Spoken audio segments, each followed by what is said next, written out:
উপমহাদেশে বাড়ছে যুদ্ধের দামামা। ভারত নাকি পাকিস্তানের উপর ঝাঁপিয়ে পড়তে পারে। সময়টা খুব বেশি দূরে নয়, 24 থেকে 36 ঘন্টার মধ্যেই নাকি বাঁচতে পারে যুদ্ধের দামামা। পাকিস্তানের তরফ থেকে এমন চাঞ্চল্যকর দাবি করা হয়েছে। তাদের ভাষ্য, বিশ্বাসযোগ্য গোয়েন্দা তথ্য নাকি তাদের হাতে এসেছে। আর এই হুমকির মূলে রয়েছে সেই ভয়ানক পেহেলগাম হামলা। গত 22 এপ্রিল ভারত নিয়ন্ত্রিত কাশ্মীরে এক নৃশংস সন্ত্রাসী হামলায় 26টি তাজা প্রাণ ঝরে যায়। সেই ঘটনার জেরেই নাকি ভারত ফুঁসছে, চাইছে চরম প্রতিশোধ নিতে। পেহেলগামের সেই রক্তক্ষয়ী ঘটনার পর থেকেই ভারত ও পাকিস্তানের মধ্যে চাপা উত্তেজনা বিরাজ করছে। হামলার পরেই ভারতের প্রধানমন্ত্রী নরেন্দ্র মোদী দফায় দফায় নিরাপত্তা বিষয়ক বৈঠক করেছেন। আর এই তৎপরতাই পাকিস্তানের মনে ভয় ধরিয়েছে, উস্কে দিয়েছে আসন্ন সামরিক অভিযানের জল্পনা। সম্পর্কের তিক্ততা এখন চরমে।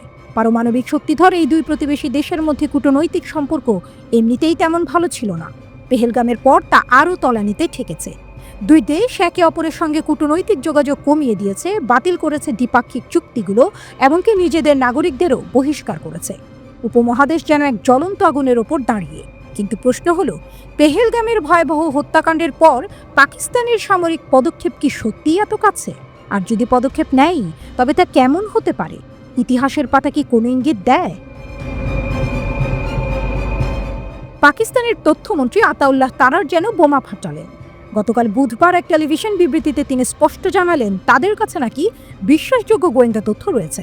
আগামী 24 থেকে 36 ঘন্টার মধ্যে ভারত ও পাকিস্তানের বিরুদ্ধে সামরিক পদক্ষেপ নিতে পারে।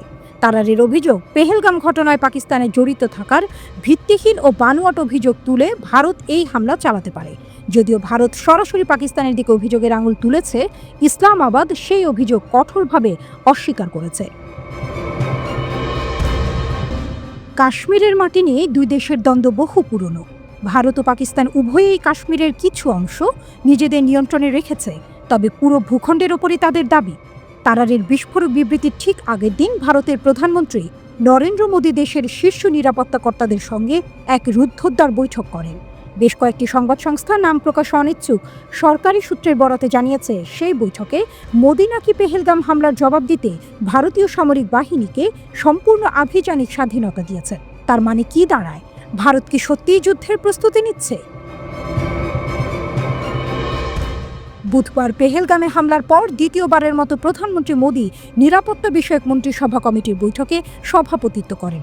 খোদ রাষ্ট্রায়ত্ত টেলিভিশন দূরদর্শন এই খবর জানিয়েছে। অন্যদিকে ভারত ও পাকিস্তানের নিয়ন্ত্রণ রেখা বরাবর থেমে থেমে গোলাগুলি চলছে। এই পরিস্থিতিতে উত্তেজনা কমাতে ঝাঁপিয়ে পড়েছেন অন্যান্য বিশ্ব নেতারা। মঙ্গলবার যুক্তরাষ্ট্রের স্টেট ডিপার্টমেন্টের এক মুখপাত্র সাংবাদিকদের বলেছেন, আমরা উভয় পক্ষের সঙ্গে যোগাযোগ রাখছি এবং তাদের পরিস্থিতি আরও খারাপের দিকে ঠেলে দেওয়া থেকে বিরত থাকতে অনুরোধ করছি। এর পরপরই মার্কিন পররাষ্ট্রমন্ত্রী মার্কো রুবিও ভারত ও পাকিস্তানের পররাষ্ট্রমন্ত্রীদের সঙ্গে কথা বলেছেন। একই দিনে জাতিসংঘের মহাসচিব আন্তোনিও গুতেরেসের মুখপাত্র জানান, তিনি পাকিস্তানের প্রধানমন্ত্রী শাহবাজ শরীফ ও ভারতের পররাষ্ট্রমন্ত্রী জয়শঙ্করের সঙ্গে কথা বলেছেন। পরিস্থিতি শান্ত করার জন্য সাহায্যের প্রস্তাবও দিয়েছেন তিনি। কিন্তু বরফ কি গলবে? ভারত ঠিক কী পদক্ষেপ নিতে পারে তা এখনও ধোঁয়াশার মধ্যে। তবে অতীতের দিকে তাকালে কিছু সম্ভাব্য রণকৌশলের আভাস পাওয়া যায়। সামরিক গোপন অভিযান অনেকটা যেন চোর পুলিশ খেলা, নীরবে হামলা করা আবার স্বীকারও না করা। গত কয়েক দশকে ভারত ও পাকিস্তান একে অপরের নিয়ন্ত্রিত অঞ্চলে এমন বহু গোপন অভিযান চালিয়েছে। সামরিক ঘাঁটিগুলোতে হামলা হয়েছে, সেনাদের রক্ত ঝরেছে, এমনকি শত্রুপক্ষের সেনাদের শিরচ্ছেদের মতো ঘটনাও ঘটেছে। এই ধরনের হামলাগুলো মূলত প্রতিশোধ স্পৃহা থেকে জন্ম নেয়। কোনো সামরিক ইউনিট আক্রান্ত হলে সেখানকার সেনারা পাল্টা আঘাত করার জন্য গোপনে অভিযান চালায়। মজার ব্যাপার হলো, এই ধরনের অভিযান কখনোই আনুষ্ঠানিকভাবে স্বীকার করা হয় না। এর উদ্দেশ্য হলো প্রতিপক্ষকে একটি কড়া বার্তা দেয়া, কিন্তু এমন পরিস্থিতি তৈরি না করা যাতে তারা পাল্টা জবাব দিতে বাধ্য হয়। এতে সংঘাতের ঝুঁকি কিছুটা হলেও কমানো যায়। জনসম্মুখে ঘোষণা করলে সরকারের ওপর পাল্টা আঘাত হানার জন্য অভ্যন্তরীণ চাপ সৃষ্টি হতে পারে। তাহলে কি ভারত আবারও সেই পথে হাঁটবে? প্রচারিত সার্জিক্যাল স্ট্রাইক, মাঝে মাঝে ভারত সরাসরি জানান দেয় তাদের হামলার কথা। এর উদ্দেশ্য শুধু বার্তা দেয়া নয়, বরং প্রতিপক্ষকে জনসম্মুখে বিব্রত করা। রাজনৈতিকভাবেও এই পদক্ষেপ বেশ লাভজনক হতে পারে। অতীতে নিয়ন্ত্রণ রেখা বরাবর ভারত বেশ কয়েকবার সার্জিক্যাল স্ট্রাইক চালিয়েছে। এর মধ্যে সবচেয়ে উল্লেখযোগ্য হল 2016 সালের হামলা। সেবার উরিতে এক ভয়াবহ হামলায় 17 জন ভারতীয় সেনা নিহত হন। এর জবাবে ভারত নিয়ন্ত্রিত কাশ্মীরে ভারতীয় সেনাবাহিনীর বিশেষ বাহিনী সীমান্ত পেরিয়ে হামলা চালায়। নয়াদিল্লির দাবি ছিল যেখানে হামলা চালানো হয়েছে সেগুলো ছিল লঞ্চ প্যাড। সেখান থেকে সন্ত্রাসীরা ভারতে আবারও হামলার ছক কষছিল। ভারতীয় সেনাবাহিনীর তৎকালীন director general of military operations lieutenant general Ranbir Singh এক বিবৃতিতে এই অভিযানের কথা ফলাও করে জানান। তিনি বলেন, এই অভিযানের মূল লক্ষ্য ছিল এটা নিশ্চিত করা যে এই সন্ত্রাসীরা অনুপ্রবেশ করে আমাদের দেশের নাগরিকদের জীবন বিপন্ন করার তাদের ঘৃণ্য পরিকল্পনা বাস্তবায়িত করতে না পারে। ভারতের দাবি, এই সার্জিক্যাল স্ট্রাইকে নাকি বহু জঙ্গি খতম হয়েছে। যদিও নিরপেক্ষ বিশ্লেষকদের মতে মৃতের সংখ্যা সম্ভবত এর চেয়ে অনেক কম ছিল, তবে এই হামলা ভারতের রাজনৈতিক মহলে বেশ জনপ্রিয়তা লাভ করেছিল। এবারও কি তেমন কিছু হতে পারে? আকাশপথে হামলা 2019 সালের ফেব্রুয়ারির কথা মনে আছে? কাশ্মীরের পুলওয়ামায় এক আত্মঘাতী হামলায় 40 জন ভারতীয় আধা সামরিক সেনা নিহত হয়েছিলেন। ভারতের জাতীয় নির্বাচনের ঠিক কয়েক সপ্তাহ আগে এই মর্মান্তিক ঘটনা ঘটে। পাকিস্তান ভিত্তিক জঙ্গি গোষ্ঠী জৈশ-ই-মোহাম্মদ এই হামলার দায় স্বীকার করে। গোটা ভারতে তখন শোকের ছায়া, ক্ষোভের আগুন। এর প্রতিক্রিয়ায় ভারতীয় বিমান বাহিনী পাকিস্তান নিয়ন্ত্রিত কাশ্মীরে আকাশপথে হামলা চালায়। ভারতের দাবি ছিল তারা সেখানে সন্ত্রাসীদের ঘাঁটি গুঁড়িয়ে দিয়েছে এবং বহু জঙ্গিকে হত্যা করেছে। তবে পাকিস্তান এই দাবি উড়িয়ে দেয়। তাদের বক্তব্য ছিল ভারতীয় বিমান শুধু একটি বনাঞ্চলে আঘাত হেনেছে, কোনো জঙ্গি হতাহতের ঘটনা ঘটেনি। ইসলামাবাদ পাল্টা দাবি করে তাদের যুদ্ধ বিমান ভারতীয় বিমানগুলোকে তাড়িয়ে নিয়ন্ত্রণ রেখার ওপারে ফেরত পাঠিয়েছে। কিন্তু নাটক তখনও বাকি ছিল। এর ঠিক একদিন পরেই ভারত ও পাকিস্তানের যুদ্ধ বিমানগুলো আবারও আকাশযুদ্ধে জড়িয়ে পড়ে। এবার পাকিস্তান তাদের নিয়ন্ত্রণে থাকা এলাকায় একটি ভারতীয় বিমান ভূপাতিত করে। শুধু তাই নয়, ভারতীয় বিমান বাহিনীর এক পাইলটকে আটকও করে তারা এবং কয়েকদিন পর অবশ্য তাকে মুক্তি দেয়। আকাশপথে হামলার ঝুঁকি অনেক বেশি, কারণ এতে দ্রুত পরিস্থিতি নিয়ন্ত্রণের বাইরে চলে যেতে পারে। ভারত কি সেই পথেই হাঁটবে?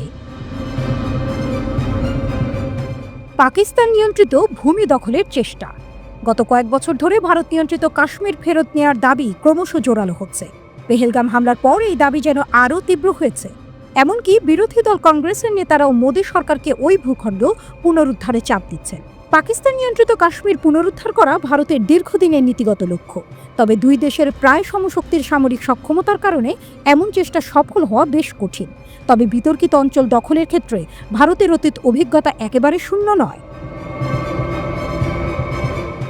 1984 সালে ভারতীয় সেনাবাহিনী এবং ভারতীয় বিমান বাহিনী অপারেশন মেঘদূত শুরু করে। এর মাধ্যমে তারা দ্রুত হিমালয়ের গুরুত্বপূর্ণ সিয়াচেন হিমবাহ দখল করে নেয়। এটি পাকিস্তান সেনাবাহিনীর গুরুত্বপূর্ণ গিরিপথগুলোতে প্রবেশ বন্ধ করে দেয়। বিশ্বের অন্যতম বৃহত্তম অমেরু হিমবাহ এই সিয়াচেন তখন থেকে পৃথিবীর উচ্চতম যুদ্ধক্ষেত্রে পরিণত হয়েছে। এখানে ভারত ও পাকিস্তানের সামরিক ঘাঁটিগুলো আজও একে অপরের মুখোমুখি। তবে এবার কি ভারত আরও বড় কোনো ভূমি দখলের অভিযানে নামবে? নৌপথে হামলা। স্থল বা আকাশপথের পাশাপাশি জলপথেও নিজেদের শক্তি জানান দিচ্ছে ভারত। পেহেলগাম হামলার পর ভারতীয় নৌবাহিনী ক্ষেপণাস্ত্র পরীক্ষার ঘোষণা করেছে। গত 27 এপ্রিল নৌবাহিনী এক বিবৃতিতে জানায় তাদের জাহাজগুলো সফলভাবে একাধিক জাহাজ বিধ্বংসী ক্ষেপণাস্ত্র নিক্ষেপ করেছে। এর মাধ্যমে দূরপাল্লার নিখুঁত আক্রমণাত্মক সক্ষমতা এবং প্ল্যাটফর্ম সিস্টেম ও ক্রুদের প্রস্তুতি নাকি আবারও যাচাই করা হয়েছে। বিবৃতিতে আরও বলা হয়, ভারতীয় নৌবাহিনী নাকি যে কোনো সময়, যে কোনো স্থানে, যে কোনো পরিস্থিতিতে দেশের সামুদ্রিক স্বার্থ রক্ষায় যুদ্ধ করতে প্রস্তুত। অনেক বিশ্লেষক মনে করছেন এই ক্ষেপণাস্ত্র পরীক্ষা আসলে শক্তি প্রদর্শনেরই একটি অংশ। তাদের মতে নির্দেশ পেলে ভারতীয় নৌবাহিনীর পাকিস্তানের ভূখণ্ডে আঘাত হানার সক্ষমতা রয়েছে। তাহলে কি এবার সমুদ্রপথে কোনো হামলার আশঙ্কা রয়েছে? পূর্ণাঙ্গ সামরিক সংঘাত। ভারত ও পাকিস্তান তাদের ৭৮ বছরের ইতিহাসে 4 বার সরাসরি যুদ্ধে জড়িয়েছে। এর মধ্যে 3টি যুদ্ধের কেন্দ্রবিন্দু ছিল কাশ্মীর। 1947 সালের অগাস্টে ব্রিটিশরা চলে যাওয়ার পর ভারত ও পাকিস্তান নামে দুটি স্বাধীন রাষ্ট্র জন্ম নেয়। এর মাত্র 2 মাস পরেই কাশ্মীর নিয়ে প্রথমবার রক্তক্ষয়ী সংঘর্ষে জড়িয়ে পড়ে দুই প্রতিবেশী। 1965 সালে দুই দেশের সীমান্তরক্ষীদের মধ্যে ছোটখাটো সংঘর্ষ পূর্ণাঙ্গ যুদ্ধের রূপ নেয়। পাকিস্তানি বাহিনী যুদ্ধবিরতির রেখা অতিক্রম করে ভারত শাসিত কাশ্মীরে ঢুকে পড়লে ভারতীয় বাহিনীও আন্তর্জাতিক সীমান্ত পেরিয়ে পাকিস্তানের লাহোরে হামলা চালায়। উভয় পক্ষে ব্যাপক হতাহতের পর জাতিসংঘের নিরাপত্তা পরিষদের হস্তক্ষেপে যুদ্ধের সমাপ্তি ঘটে। তৃতীয় দফায় 1971 সালে বাংলাদেশের মুক্তিযুদ্ধকে কেন্দ্র করে আবারও মুখোমুখি হয় ভারত ও পাকিস্তান। ভারতীয় বাহিনী বাংলাদেশের স্বাধীনতায় সরাসরি সাহায্য করে। 1972 সালে দুই দেশ সিমলা চুক্তি স্বাক্ষর করে, যা নিয়ন্ত্রণ রেখা বা LOC নামে পরিচিত হয়। সবশেষ 1999 সালে পাকিস্তানি সামরিক বাহিনী নিয়ন্ত্রণ রেখা পেরিয়ে কার্গিল যুদ্ধের সূচনা করে। লাদাখের বরফ ঢাকা উঁচু পাহাড়ি রক্তক্ষয়ী যুদ্ধের পর ভারতীয় সেনারা পাকিস্তানি সৈন্যদের পিছু হটতে বাধ্য করে। ইতিহাস বলছে ভারত অতীতে বিভিন্ন সামরিক কৌশল অবলম্বন করেছে, তবে এবার পরিস্থিতি কতটা ভয়াবহ মোড় নেবে তা সময়ই বলবে।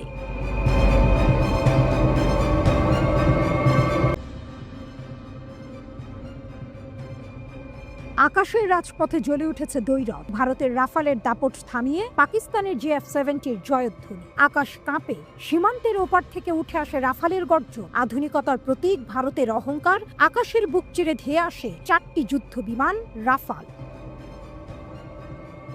কাশ্মীরের আকাশে নিয়ন্ত্রণ রেখার ঠিক ধার ঘেঁষে গোপন মিশনের নিঃশব্দ মঞ্চায়ন চলছিল ভারতে, কিন্তু বাতাসে ভেসে থাকা প্রতিটি শব্দে, প্রতিটি স্পন্দনে সজাগ ছিল ইসলামাবাদ। আকাশে নয়, হৃদয়ে আগুন। আভাস পেয়ে বিদ্যুৎ বেগে ছুটে আসে পাকিস্তানের আকাশবীর JF-70। শত্রুর নিঃশ্বাস পড়ার আগেই ঠিকানা বদলে দিতে সক্ষম। 29 এপ্রিল রাতের অন্ধকারে যখন গোটা উপমহাদেশ ঘুমিয়ে, তখন কাশ্মীরের আকাশে শকুনের মতো ঘোরাফেরা করছিল 4টি রাফাল। কিন্তু এবার তারা ভুল জায়গায় পাখা মেলেছিল। পাকিস্তানের রাডারে ধরা পড়তেই JF-70 গর্জে ওঠে, ধাওয়া করে, তাড়া দেয়, এমনকি ছায়ার গতিতে তারা রাফালকে চেপে ধরে আকাশপথে। এ যেন আত্মবিশ্বাসের নামে অহংকারের পতন। পাকিস্তান দেখিয়ে দিল কেবল স্থল নয়, আকাশেও তারা প্রস্তুত, তারা নির্ভীক। রাতের নীরবতা ছিন্ন করে ভারতীয় রাফালগুলো মুহূর্তেই পিছু হটে, থেমে যায় টহল। আকাশপথে তারা আর টিকে থাকতে পারে না। ইতিহাসে লেখা হয়ে যায় JF-70 ধাওয়ায় রাফালের পিছু হটা। ভারতীয় ভূখণ্ডে অর্থাৎ নিয়ন্ত্রণ রেখা অতিক্রম না করেই আকাশে টহল দিচ্ছিল রাফালগুলো। ঠিক তখনই যুদ্ধ বিমানগুলোকে দেখতে পায় পাকিস্তানের আকাশ প্রহরীরা। কঠোর পদক্ষেপে এগিয়ে যায় পাকিস্তানের বিমান বাহিনী। তাদের দৃঢ় উপস্থিতিতে আতঙ্কিত হয়ে পড়ে ভারতের টহলরত যুদ্ধ বিমানগুলো। মুহূর্তেই তারা উচ্চ গতিতে আকাশ ছেড়ে সরে পড়ে, থেমে যায় টহল। পাকিস্তানের গণমাধ্যমে এখন একটাই আওয়াজ, উচিত শিক্ষা দিয়েছে ইসলামাবাদ। এই ঘটনায় যেন এক ঘোষণাপত্র, এক যুদ্ধাভিনন্দন, যেখানে শত্রু বুঝে যায় সীমান্ত পেরোলে গর্জে উঠবে বজ্র। আরো বড় আশঙ্কা নিয়ে হাজির হন পাকিস্তানের তথ্যমন্ত্রী আতাউল্লাহ তারার। গভীর রাতে চোখে মুখে সংকল্প নিয়ে জাতিকে জানান 24 থেকে 36 ঘন্টার মধ্যে ভারতের পক্ষ থেকে সামরিক আগ্রাসন আসতে পারে। গোয়েন্দা তথ্যের ভিত্তিতে তার এই বার্তা যেন এক যুদ্ধের পূর্বাভাস। রাফালের সংখ্যা বাড়াচ্ছে ভারত। ইতোমধ্যে ফ্রান্স থেকে 26টি নতুন যুদ্ধ বিমানের জন্য $1 বিলিয়ন চুক্তি সেরে ফেলেছে দিল্লি। একক এবং 2 আসনে সেই রাফালগুলো ভারতের অস্ত্র ভাণ্ডারে যোগ হলে বহর দাঁড়াবে 62। যেন এক নিঃশব্দ প্রস্তুতি, এক আসন্ন ঝড়ের ইঙ্গিত। 2023 সালের বাস্তিল দিবসে ফ্রান্স সফরে গিয়ে প্রধানমন্ত্রী মোদি জানিয়ে দিয়েছিলেন যুদ্ধ বিমান কেনার আগ্রহ। আজ তার বাস্তবায়ন শুরু হয়েছে যুদ্ধের ছায়ায়। এই আগুনের মধ্যে পাকিস্তান কি করবে জবাব দিয়েছেন দেশটির পররাষ্ট্রমন্ত্রী ইসাক দার। তার কণ্ঠে ছিল না উত্তেজনা, ছিল স্থিরতা। আমরা প্রথমে আক্রমণ করব না বললেন তিনি, কিন্তু যদি কেউ আঘাত করে আমরাও চুপ থাকব না।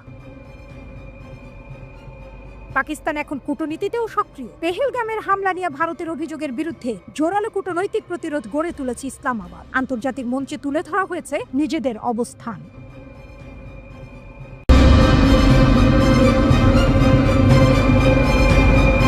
বাংলাদেশে পাকিস্তানের JF-70 বিক্রির সম্ভাবনা, ভারত কেন ভয় পাচ্ছে? বাংলাদেশ পাকিস্তানের যুদ্ধ বিমান কিনতে চায়, তবে বুলগেরিয়ান মিলিটারির প্রতিবেদনে বলা হচ্ছে ভারত বাংলাদেশের কাছে পাকিস্তানি JF-70 বিক্রি ব্যাহত করার হুমকি দিচ্ছে। এই যুদ্ধ বিমানটির আঞ্চলিক শক্তি কিভাবে বদলে দিতে পারে? পাকিস্তান ও চীনের যৌথ উদ্যোগে তৈরি JF-70 থান্ডার যুদ্ধ বিমান এরই মধ্যে বিশ্ববাজারে সাফল্যের মুখ দেখেছে। নাইজেরিয়া, মিয়ানমার সহ আরও কয়েকটি দেশ এটি কিনেছে। ভারতের আশঙ্কা, বাংলাদেশের কাছে বিক্রি করা হলে দক্ষিণ এশিয়ায় শক্তির ভারসাম্য পাল্টে যেতে পারে। ভারত দক্ষিণ এশিয়ায় নিজের শক্তি ধরে রাখতে চায়। বাংলাদেশ যদি পাকিস্তানের কাছ থেকে JF-17 কেনে তাহলে ভারতের আধিপত্য ধাক্কা খাবে। দিল্লি মনে করে যে কোনো দেশ যদি পাকিস্তানের সঙ্গে শক্তিশালী সামরিক সম্পর্ক গড়ে তোলে তবে তা ভারতের জন্য হবে একটি বড় চ্যালেঞ্জ। কিন্তু কেন এই JF-17 এত গুরুত্বপূর্ণ? JF-17 থান্ডার ব্লক 3 যুদ্ধ বিমান, যা পাকিস্তান এবং চীনের যৌথ প্রকল্পে তৈরি। একেবারে আধুনিক, অত্যাধুনিক রাডার, উন্নত এভিওনিক্স আর একসাথে আক্রমণ ও প্রতিরক্ষার সক্ষমতা সবকিছু মিলিয়ে এটি একটি দুর্ধর্ষ বিমান। সবচেয়ে শক্তিশালী ব্যাপার হচ্ছে এর রাডার এবং পেলোড ক্ষমতা। এই বিমান শুধু আকাশে বাহিনীর ক্ষমতা বাড়ানোর জন্য নয়, এটি যুদ্ধক্ষেত্রে আধিপত্য প্রতিষ্ঠা করতে সাহায্য করবে। আর যদি বাংলাদেশ এই বিমান কেনে তাহলে তাদের বিমান বাহিনী আরও শক্তিশালী হবে, বিশেষত পাকিস্তান ও চীনের সাথে একটি কৌশলগত সম্পর্কের মাধ্যমে। এখানেই ভারত শঙ্কিত। ভারত কখনোই চায় না পাকিস্তান বা চীন বাংলাদেশের মতো একটি গুরুত্বপূর্ণ প্রতিবেশী দেশকে নিজেদের দিকে টেনে নিয়ে আসুক। এতে ভারতের নিজস্ব সামরিক আধিপত্য হুমকির মুখে পড়বে। আর যদি বাংলাদেশ পাকিস্তানের সঙ্গে শক্তিশালী সামরিক সম্পর্ক গড়ে তোলে তাহলে ভারত ও পাকিস্তানের সম্পর্ক আরও উত্তপ্ত হতে পারে। চীন এবং পাকিস্তান দুই দেশ বর্তমানে এমন একটি সামরিক শক্তি গড়াচ্ছে যা দক্ষিণ এশিয়ায় ভারতের জন্য বিপজ্জনক হতে পারে। চীন পাকিস্তানকে সামরিক প্রযুক্তি স্থানান্তর এবং আধুনিক অস্ত্র সরবরাহ করে, যার মধ্যে রয়েছে সাবমেরিন, ট্যাঙ্ক, ক্ষেপণাস্ত্র। সবকিছুই পাকিস্তানের শক্তি বৃদ্ধি করেছে। বুলগেরিয়ান মিলিটারির প্রতিবেদনে বলা হয়েছে বাংলাদেশ এখন দুটি পক্ষের মধ্যে এক কঠিন সিদ্ধান্তের সামনে দাঁড়িয়ে। একদিকে ভারতের সঙ্গে ঐতিহ্যবাহী সম্পর্ক আর অন্যদিকে পাকিস্তান ও চীনের সঙ্গে শক্তিশালী সামরিক জোট গড়ে তোলার সুযোগ। বাংলাদেশ কি তার আকাশ বাহিনীকে আধুনিক করতে পাকিস্তান থেকে JF-17 কিনবে, নাকি ভারতের সঙ্গে তার ঐতিহ্যবাহী সম্পর্ক বজায় রাখবে?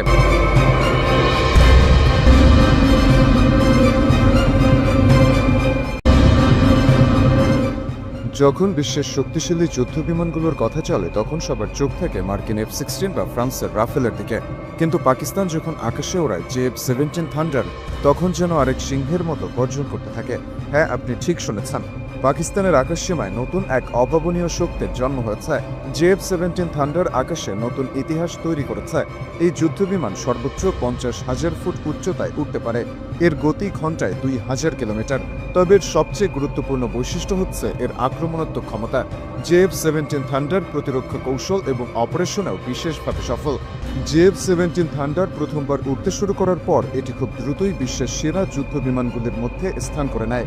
এটি যে কোনো আবহাওয়াতেই একেবারে নিখুঁতভাবে উঠতে সক্ষম এবং যে কোনো পরিস্থিতিতে শত্রুকে পরাস্ত করতে পারে। পাকিস্তান যে প্রযুক্তি ব্যবহার করেছে তা বিশ্বের বাকি দেশগুলোর থেকে একেবারেই আলাদা। পাকিস্তান এই বিমানটিকে প্রাইড অব পাকিস্তান বলে আখ্যায়িত করেছে। যুদ্ধ বিমানটি বিশ্বব্যাপী অত্যন্ত প্রশংসিত হয়েছে। JF-17 থান্ডার যুদ্ধ বিমান ওজনে তুলনামূলকভাবে হালকা। দিনে, রাতে এবং সব ঋতুতে হামলা চালাতে সক্ষম এই যুদ্ধ বিমান পাকিস্তান অ্যারোনটিক্যাল কমপ্লেক্স এবং চীনের চেংদু এয়ারক্রাফট ইন্ডাস্ট্রি কর্পোরেশনের যৌথ উদ্যোগে তৈরি করা হয়েছে। এর সাহায্যে অনেক উঁচু থেকে হামলা চালানো, মাটির খুব কাছাকাছি নেমে বোমাবর্ষণ করা, প্রতিপক্ষের যুদ্ধ বিমানের সঙ্গে আকাশে ডগফাইট করা যায়। এমনকি শত্রুর আকাশসীমায় ঢুকে তাদের ঘাঁটি এবং সমরসজ্জার নির্ভুল খবর নিয়ে আসতে পারে এই যুদ্ধ বিমান। মাত্র কয়েক সেকেন্ডের মধ্যে JF-17 থান্ডার এমন এক আক্রমণ চালায় যা পুরো বিশ্বের বিমান বিশেষজ্ঞদের চমকে দেয়। এটি নিঃসন্দেহে পাকিস্তানের জন্য একটি কৌশলগত বিজয় এবং আকাশে নতুন শক্তির পরিচয়। JF-17 থান্ডার এবার শুধু পাকিস্তান নয়, পুরো আন্তর্জাতিক মঞ্চে তার শক্তি প্রদর্শন করেছে। সংযুক্ত আরব আমিরাতের দুবাইতে একটি বিমান প্রদর্শনীতে এর অসাধারণ পারফরম্যান্স বিশ্ববাসীকে হতবাক করে দিয়েছিল। কাতারের শাসক শেখ তামিম ইবনে হামাদ আল থানি এর প্রশংসা করেছেন এবং এই বিমান কেনার আগ্রহ প্রকাশ করেছেন। এই যুদ্ধবিমানের মাধ্যমে পাকিস্তান শুধু একটি উন্নত যুদ্ধবিমান তৈরি করেনি, বরং তাদের সামরিক শক্তি বিশ্বের সামনে আরও দৃঢ়ভাবে প্রতিষ্ঠিত করেছে।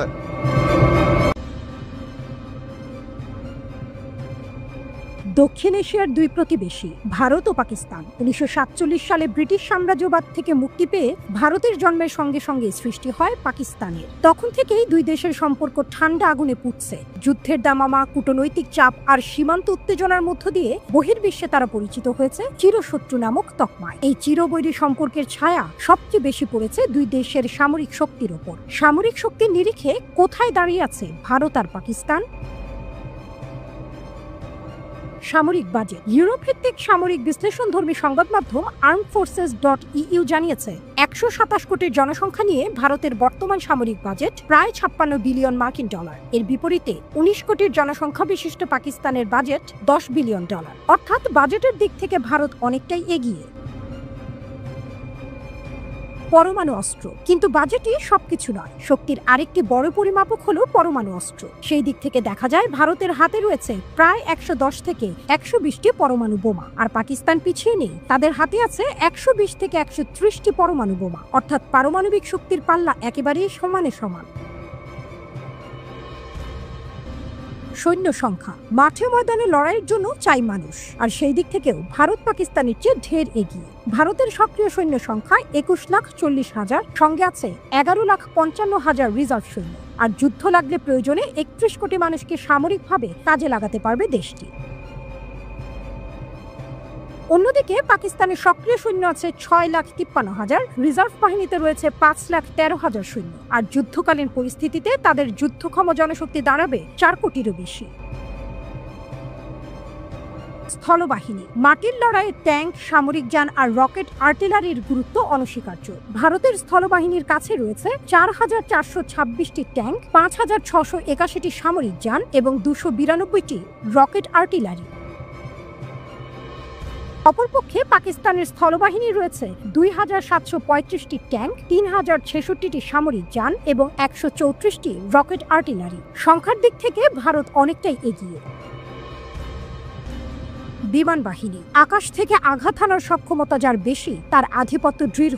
ভারতের বিমান বাহিনী রয়েছে 2,216টি যুদ্ধ বিমান। এগুলোর মধ্যে রয়েছে রাশিয়ার তৈরি MiG-21, MiG-27, MiG-29, Sukhoi 30, MKI, Britain ফ্রান্সের জাগুয়ার এবং ফ্রান্সের মিরাজ 2000।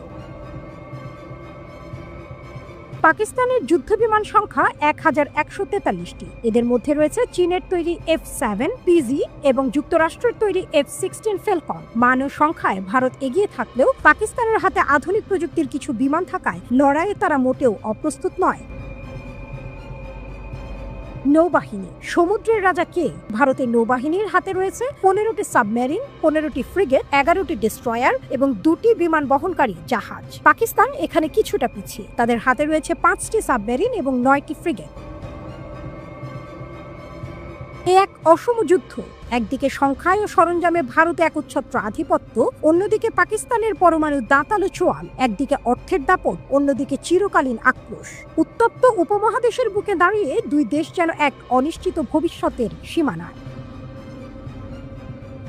শান্তির বার্তা না এলে এই সামরিক পরাশক্তির সংঘর্ষ হয়ে উঠতে পারে ভয়ঙ্কর এক দুঃস্বপ্ন। শত্রুতার এই দীর্ঘ ইতিহাসে আজও কোনো ফিনিক্স উঠে আসেনি ছায়ের ভেতর থেকে, কেবল বারুদের গন্ধ আর আতঙ্কের প্রতিচ্ছবি।